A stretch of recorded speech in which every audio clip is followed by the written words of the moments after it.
Hey guys, it's Craig, your garden guy here with Yard to Table Creations, and I am sitting with Jason and Michelle Belize. They are the owners of this beautiful property, which is the Salt Keepers Retreat. And we're just going to chat a little bit about what this place is and what their goals are here and how their garden is integral to what they're doing here. So, thank you guys. You're welcome. Thanks, Craig. Thanks for all you've done. We wouldn't be here without you, or the garden wouldn't be here without you for sure. The animals would eat it. The animals would be eating it, and we don't have green thumbs. We're going to learn from you though. But we're here because of God. We have this house because of God. We've been so blessed here, and we feel to give back to the kingdom and to people and to help. We've healed here, and we want other people to heal.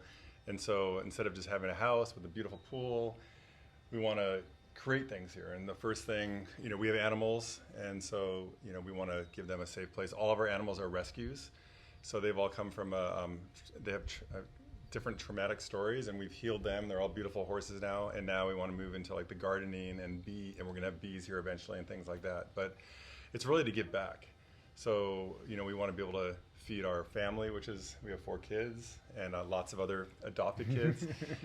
And yes, you're going to be one. You are one. Absolutely. And then we rent this house out on Airbnb, and then we eventually want to do retreats here. But we want to bless the people who walk through these doors. And so a perfect example, last Friday, we had some guests here, and Craig came up with our son and our son's friend Mason, and Craig gave them vegetables, and this lady left us a 5-star review, but included how special that experience was. And they cooked all weekend using the vegetables from the garden, and they said their 15-year-old daughter, I think it was, hates salad. Their 15-year-old son hates salad, never eats salads, and ate salad all weekend because it was like the fresh salad that you would pick them. So they were blessed. They were thanking us, and that's exactly what we want. Yeah. That's a beautiful thing. Yeah, and I think it's about connecting with the land as well, right? Yes. So, I mean, we have 5 acres here, and the animals connect with the land, and we connect with the animals. But for us to actually be connecting with the land, and then it feeding us and nourishing our bodies, it's huge when somebody feeds you, right? Mm-hmm. And then you know where the food is coming from, and you know that those plants and the land have been touched by us. There's a connection there that I think that we're so far away from today. Yeah, for and sure. We were talking about just even, the beets and how when we harvested the beets, how they tasted compared to the beets from Costco. Mm-hmm. And the education, right? The education, Absolutely. because if all we know in our modern day is to press a button and Instacart to bring us our food, we don't even really go shopping in the stores anymore. Yeah, We're like, sure. why go to the store? Have someone else pick it for me. But if we know where this food is coming from and it's from the ground, we have that connection. Well, I think you hit on a point that is really important to me, which is the intimacy behind what you're creating here. I think what you're creating here is beautiful, and your desire to give back to your community is something the world needs a lot more of. So I commend you both for that. Thank you. For me personally, as somebody who lives with their hands in the ground all the time, there is something really intimate for me about growing this food. There's something really intimate about providing for other people, providing food. I always say, and my wife gets tired of hearing it, that I show my love through food. Yes. Whether it was cooking food as a chef, or whether it's now growing food, whether it's sharing other people's stories about food and how food impacts them. But for me to come up here and be an intimate part of this garden, and to be able to then share my hard work and my passion and my love through food to the people that are using this retreat, to you, to the renters, anybody who's here, is for me like a full circle experience. And almost more intimate than anything else you can do is to feed somebody. Yeah. Yeah. And to be able to make a living doing that, and then to be able to share that with other like-minded people is the world to me. It's amazing. When it comes to this garden, what was your inspiration behind putting this size of a garden in here? Yeah, well, we have 5 acres, and we have a whole hillside that we are getting into and taking out anything that, could be harmful to people or the animals. And so we started out on this side so that we can not have to go to the grocery store, truly, and then so we wanted to start with the vegetables, and then we wanted to go into fruits, and then we wanted to go into like herbal medicines. And so we just thought that this was the perfect place to start, where we could pick and then start cooking. And then people, even if they maybe weren't so into the food, even if they're sitting by the pool or they're walking to the animals, there is that touch point that they're seeing it. Because if we started our garden on the other side of the house or up on the hillside, they may never see it. Sure. So I personally wanted to start in the front of the house. We have rose bushes out there. Because I wanted every single person to even witness and walk by. And sometimes that's just even relationships with people, right? We meet somebody, Yeah, we absolutely. walk by, we don't know them, and then we start seeing them more often and we start having conversations, and then we build this relationship. So one of the main reasons was we really wanted to just invite anyone who came to this place to experience it and start growing a relationship. And this side is where all the fellowship happens. I mean, the fun in the pool, sitting around the fire pit. We eat out here a lot. Yeah. You know, so if you're enjoying this house, you're doing it probably in this area, and that's where the garden is too. So it's just a beautiful space. I always look at the garden as kind of like the kitchen outside, where Yes. like the kitchen tends to be like the gathering place inside the house where people come together. Yeah. It's where the food is, where you stand and mingle and chat and have drinks. I think the garden is kind of the outside equivalent Yes. of that.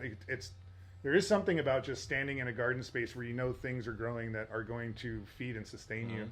Yeah. And it's a beautiful space. Yeah, so we just started. This is like our first season going through, and it's funny because just like life, you never know what experiences you're going to have. So we have been even like experiencing, the golfers and the bunnies and all the little things. But one day I was walking through and I saw a little garden snake, and it was so beautiful. And he was just like, so we're even bringing more animals to be a part of this and witness it, whether or not we're kind of, fighting for territory or There's a whatever little it bit of is. that. It's beautiful that there's something growing. So we're growing community with people, but there is a whole like ecosystem that is growing in this garden that we are witnessing, even just being here. So I think it's making us more aware of who's here. I think that's a really good point. I think you're touching on another important subject for me, which is, you talked about, you kind of alluded to like seasonality, which is, we kind of all go through these seasons in life. We go through annual seasons. We go through all versions of seasons in our life. The garden is really, to me, is a kind of a microcosm of that, where you get what you get, and you get what Mother Nature allows you, and you get what's available, and that's how people lived forever. Yeah. And by adding in this garden space, I think you've really added something different to whether it's Airbnb experience or whether it's a retreat experience or whether it's just you guys Or church. living here Sunday or church. Yeah. Whatever the gathering is, whatever the reason here, you've created a unique experience that really hits home to the point of what is community, what does this garden symbolize? It's not just food. Right. It's something to be shared. It's Yep. something to be shared with Fellowship, other yep. people. It's fellowship. It's community. It's Yeah. and it's taking care of your community. amazing. For me to be able to know that I could come here and not just have a beautiful place to stay, because there's lots of those Yeah. everywhere. There's lots of beautiful Airbnbs you can get, but to come to one, I would choose this one Yes. over any other one because of that garden, knowing that I don't have to go down the hill to the grocery store. Right. I can just walk right out back, and whatever's there, Yeah. Yeah, It's ready to go. It's accessible for you.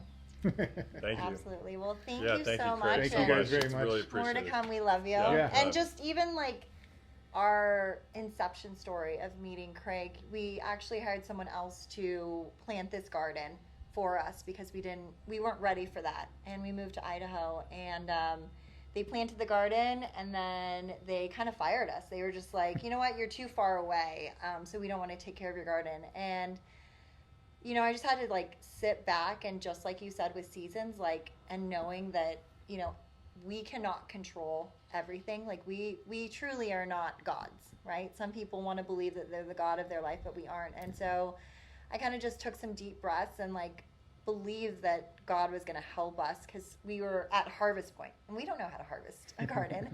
And I saw Craig's website and I called him and he answered. And we had about a maybe 10-15 minute conversation, and it was just like, I want to make this happen. Yeah. I'm going to see if I could do this. And I was like, I'm in town for 2 days, so can you make that happen? And you did. Yeah. You did. And that's been the best part, really, about just you coming into the community, Yeah. is like the like-mindedness and our Yeah. hearts and our souls for San Diego. And who knows where it'll lead us. But that's been a beautiful part of. This could have been a nightmare for us. We could have not found somebody to help us harvest. Everything could have died. We would have been like, you know what? Let's just start on a new project. Yeah, you've And made it so easy. You Thank have, you. and we just want My to thank pleasure. you for that. Yeah, thank you so much. Well, I love working with you guys. Right. I really look forward to wherever this takes us. Let's and go. that's going to be one hell of a summer garden That's here in a right. couple Let's months. go. Thank you. Thank you. All right. Bye.